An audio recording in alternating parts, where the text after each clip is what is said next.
Al-Quran surat 31 ayat 3. 34.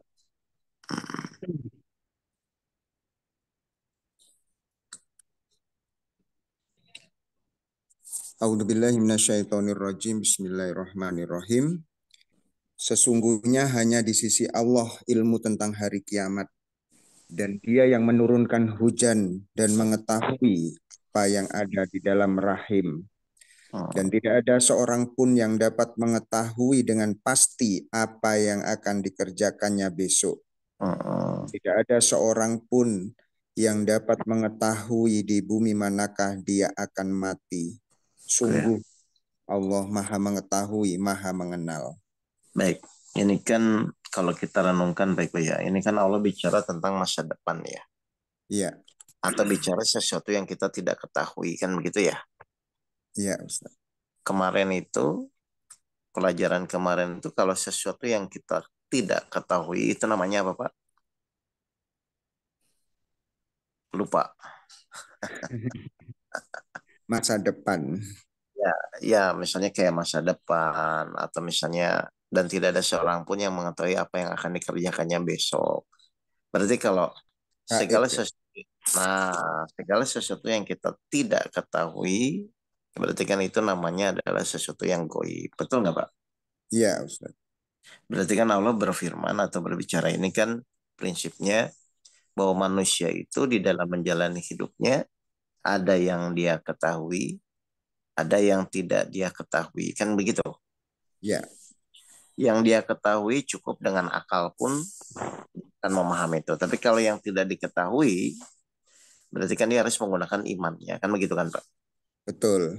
Jadi saya ulang ya, jadi manusia itu akan menjalani dua fase, yaitu satu yang dia ketahui, yang selama ini mungkin kita jalani.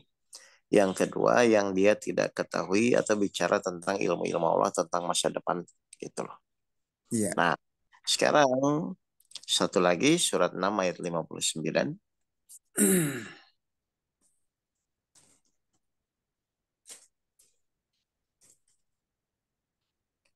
Surat 6 ayat 59. Ya, Silakan Pak. surat 6 surat Al-An'am ayat 59. Dan kunci-kunci semua yang gaib ada padanya. Nah, ini Tidak sama ya. ada yang mengetahui selain Dia. Dia mengetahui apa yang ada di darat dan di laut. Tidak ada sehelai daun pun yang gugur yang tidak diketahuinya.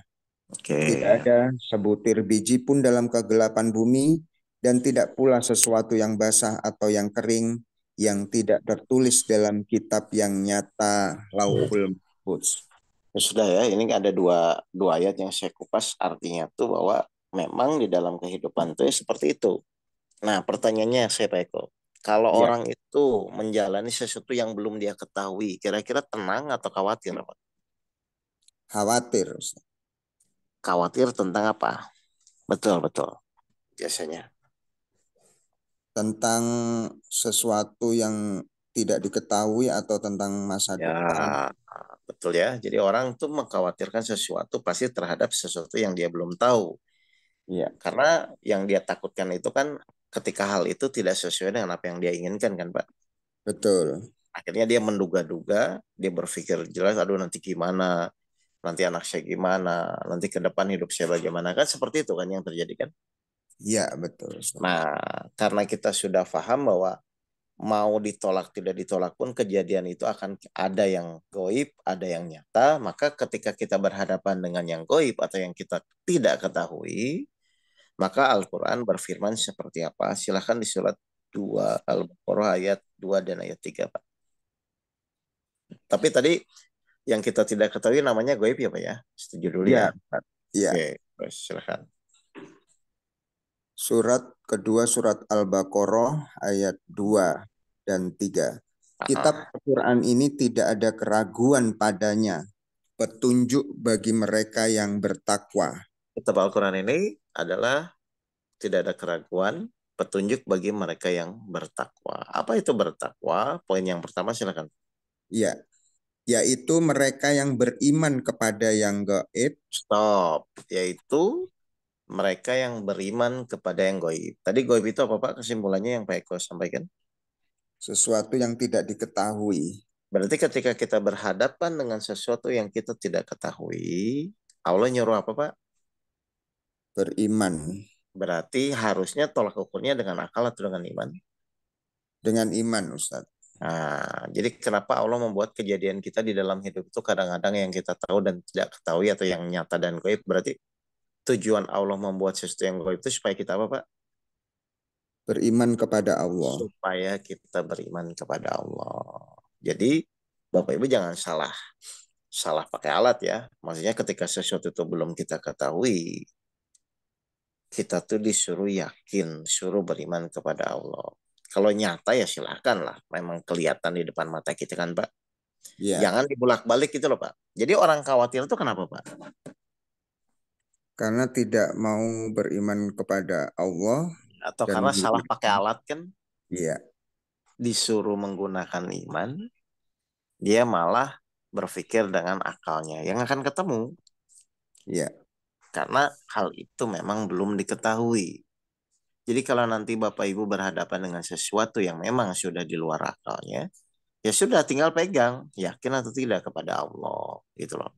Seperti contoh di surat surat 19, silakan Pak.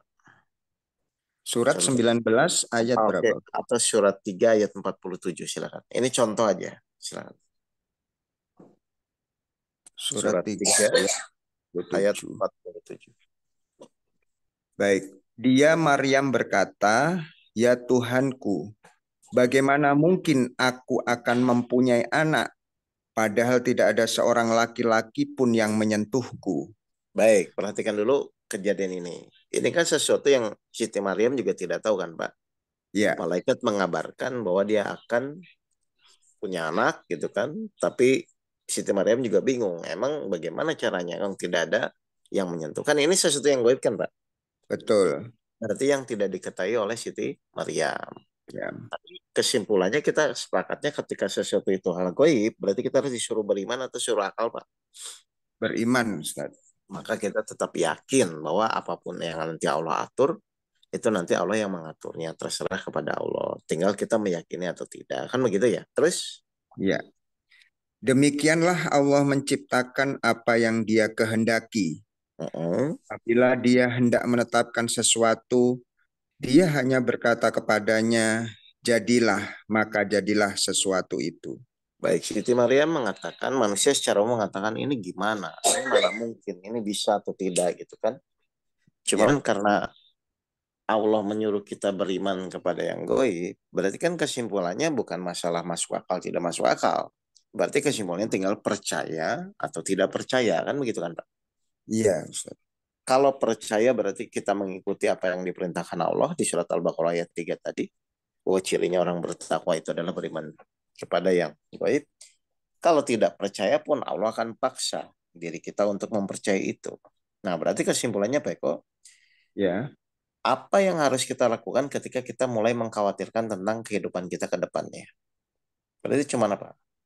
beriman Ya sudah, kepada janji tinggal Allah. yakin saja kepada janji Allahnya kan begitu kan? Iya, Ustaz. Karena cuma itu yang bisa dipegang, Pak. Nah, sedangkan kita banyak waktu dibuang-buang hanya untuk mengkhawatirkan sesuatu, padahal kita pun tidak tahu. Dan itu memang disuruh Allah dalam ranah kita yakin kepada Allah. Jadi kalau nanti ada sesuatu, apapun itu, sudahlah, pokoknya saya yakin Allah pasti akan memenuhi janjinya. Allah pasti menolong saya. Nah, penguatan itulah yang harus dikuatkan gitu loh, Pak. Iya. Coba 19 ayat 61, Pak.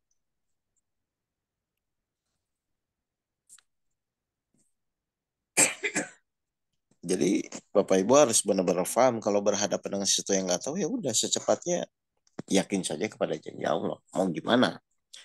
Ya. Dipikir-pikir juga nggak akan terfikir kok. Ya, Surat Maryam ayat 61.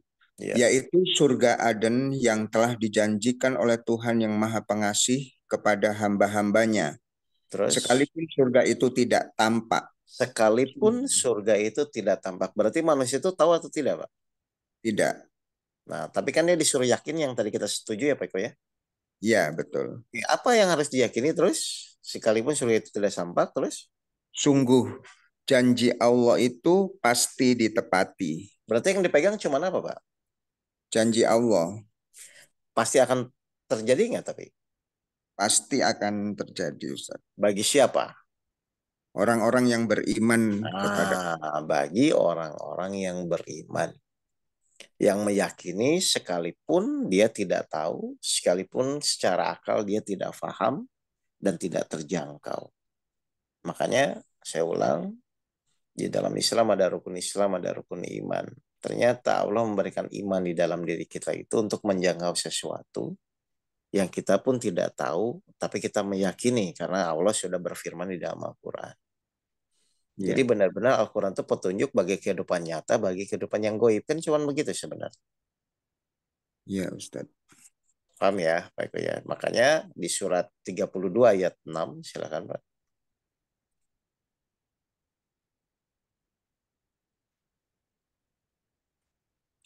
Allah sudah bilang, Yang surat As-Sajdah ayat 6, yang demikian itu ialah Tuhan yang mengetahui yang gaib dan yang nyata, yang nah, maha perkasa, maha penyayang. jadi memang kehidupan kita tuh dua itu aja, Pak. Bersinggungan dengan hal yang nyata yang kita selama ini lihat, yang kita jalan. Bersinggungan terhadap sesuatu yang goib. Artinya tuh ada yang kita ketahui, ada yang tidak kita ketahui. Ketika itu berhadapan dengan sesuatu yang kita tidak ketahui, silahkan menggunakan imannya. Ketika kita berhadapan dengan yang sesuatu yang tahu ya, kita tinggal menjalani dengan akal kita. Kan begitu kan, Pak? Ya, Ustaz. Jadi jangan salah bersikap. Ketika memang berhadapan dengan sesuatu yang nggak tahu ya, sudah kita yakin atau enggak. Seperti misalnya manusia saat diuji, baik. Ya, Manusia saat diuji itu harusnya itu yakin atau berpikir, Pak. harusnya yakin, Ustaz. Yakin, karena kan kita nggak tahu kapan selesainya masalah, kita nggak tahu kapan solusinya atau solusinya itu seperti apa, kan kita nggak tahu. Ya, Hanya harusnya ketika mulai ada ujian ya sudah dengan keyakinan itulah kita bersikap. Nah ini kan kadang-kadang terbolak-balik Pak. Dikasih ujian malah berpikir bagaimana jalan keluar. Ya jadi pusing. iya. Alat yang pernah dipakai juga udah salah kan. Mm-mm. Nah, maksud Allah memberikan ujian itu semuanya kalau lihat dari ayat-ayat Al-Quran ya memang untuk meningkatkan keimanan. Tapi Iya, karena kita diberikan akal, kadang-kadang akal kita masih berpikir, ya waduh nanti gimana, nanti gimana, nanti gimana. Padahal perintah Allah adalah kalau berhadapan dengan yang goib atau sesuatu yang kita tidak ketahui, ya sudah yakin saja. Karena yakin dan tidak yakin tetap kita tidak tahu kan, Pak. ya betul, Ustaz. Tapi yang kita yakini bahwa sesuai tadi di surat 19 ayat 61 itu, yang kita yakini janji Allah itu pasti akan ditepati. Berarti ketika Allah berfirman bahwa Allah akan menolong, Allah akan memberikan jalan keluar atau memberi petunjuk itu, yaitu untuk kaum yang meyakini, yang benar-benar percaya sudah di luar batas akalnya bahwa tetap Allah pasti akan menolong kita. Nah itu kan prinsip orang-orang beriman itu begitu. Ya, Jadi kesimpulannya apa? Ya kesimpulannya kalau hidup itu pasti Bapak Ibu akan menjalani dua hal yang goib dan yang nyata. Yang goib alatnya menggunakan iman, yang nyata itu ya silakan dengan akalnya. Tapi ketika sesuatu sudah memang di luar kemampuan akalnya ya jangan dipaksakan. Harus yakin dan Bapak Ibu kembali lagi kepada janji-janji Allah di dalam Al-Quran yang tadi disampaikan. Jelas ini, Pak Eko, Bapak Ibu sekalian. ya Ustaz. Jelas, Ustaz. Jadi kalau kita masih mengkhawatirkan sesuatu yang kita tidak tahu ya secepatnya kita harus yakin kepada Allah. Jangan dibiarkan itu liar gitu loh Pak. Kadang-kadang kan orang tuh pusing itu karena memaksakan sesuatu. Sudah tahu itu ranahnya sudah keyakinan. Masih dipaksakan dengan pemikiran akalnya. Akal tuh ya ikhtiar-ikhtiar saja. Tapi kuncinya adalah seyakin apa saat ikhtiar itu bahwa Allah akan memenuhi janjinya. Gitu. Ya, Ustaz. Sehingga nggak terbolak-balik gitu loh. Yang Allah suruh yakin malah jadi berpikir gitu Pak Eko. Baik, Ya, ada pertanyaan di sini? Cukup ya? ya Ustaz. Baik, sudah jelas ya. Jadi prinsipnya ayo kita sama-sama memperbaiki diri kita agar semakin lama kehidupan kita itu ya sesuai dengan apa yang Allah perintahkan di dalam Al-Quran. Karena pilihannya cuma dua, mengikuti petunjuk atau memikirkan, mengikuti hawa nafsu kita. Nah, terus pikiran dipakai apa? Ya pikiran dipakai untuk mengikuti petunjuk, bukan memikirkan hal-hal yang di luar itu gitu. Baik, terima kasih Bapak Ibu sekalian. Mari kita tutup dengan bacaan hamdalah bersama-sama. Alhamdulillah. Alhamdulillah. Rabbil alamin. Assalamualaikum Alhamdulillah, warahmatullahi Rabbil alamin.